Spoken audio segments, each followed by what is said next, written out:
نهني العريس فهد بن عبد الله على زواجه، ونقول حياة سعيدة إن شاء الله وبالرفاه والبنين. القصيدة والله لأبو بدر، وأبو بدر في العمل والعمل ما من عذر. يقول: أول المبدأ هلا يا مرحبا بالحاضرين، في إحلال أهل الوفا والكرم والمرجلة، باسم راعي الفعل يا مرحبا بالغانين، أبو فيصل في محله وضيفه كمله، وباسم شيخ بن شيوخ لهم قدمتي، نسل بالنصح عسى الله بعرشه يقبله،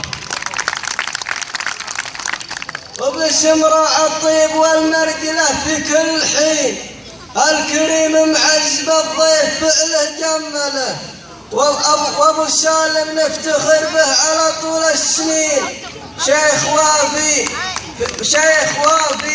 لزومه راعى الاوله، اشهد انه دون ربعك مع حصن حصين، والنصيت في لزوم ازهله ثم ازهله.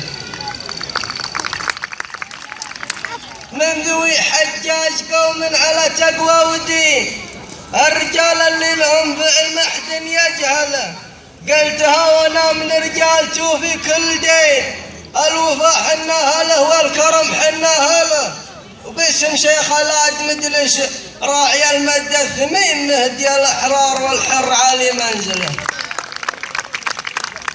كاسب كلمة نعم والقبايل شاهدين، بالفعول الغامة واللزوم مصملة، واخر ابيات القصيدة: يا هلا بالحاضرين في احلال اهل الوفا والكرم والمرجله. سلامتكم.